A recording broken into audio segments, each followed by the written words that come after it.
वायफळे येथील रोहित फाळके खून प्रकरण. मुख्य संशयित आरोपी विशाल फाळके जेरबंद. वायफळे येथील रोहित संजय फाळके याच्या खून प्रकरणी मुख्य संशयित आरोपी विशाल फाळके याला जेरबंद करण्यात आला आहे. स्थानिक गुन्हे अन्वेषण शाखेच्या पथकाने पुणे येथेही कारवाई केली.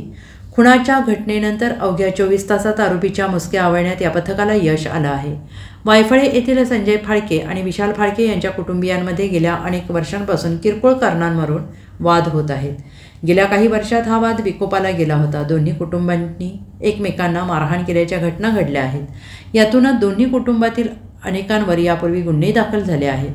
या हल्ल्यानंतर या टोळीने धूम ठोकली. त्यानंतर हल्लेखोरांच्या शोधासाठी विविध ठिकाणी पथके रवाना करण्यात आली. ठिकठिकाणी युद्धपातळीवर विशाल फाळके आणि त्याच्या टोळीचा शोध सुरू झाला. अखेर अवघ्या 24 तासाच्या आत पुणे येथील भारती विद्यापीठ परिसरात विशाल फाळके यांच्या मुसके आवळण्यात आले. तो त्या ठिकाणी एका जणाकडे येणार असल्याची माहिती स्थानिक गुन्हे अन्वेषण शाखेच्या पथकाला मिळाली होती. या माहितीच्या आधारे त्याला जेरबंद करण्यात आले.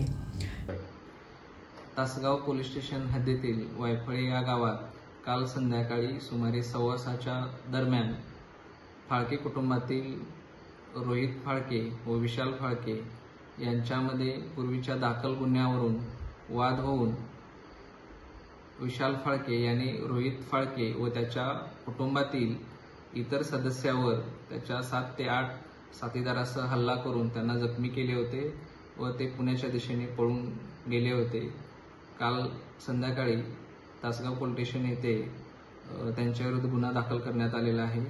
माननीय SP सर व ॲडिशनल मॅडम यांच्या मार्गदर्शनाखाली तासगाव पोलीस स्टेशन व स्थानिक गुन्हे अन्वेषण शाखा यांची विविध पथके तयार करून वायफळे परिसर व पुण्याच्या ठिकाणी तपास करून आज संध्याकाळी सुमारे 5:30च्या दरम्यान विशाल फाळके या मुख्य आरोपीला ताब्यात घेण्यात आलेले आहे व इतरही त्याच्या साथीदाराचा शोध सुरू आहे.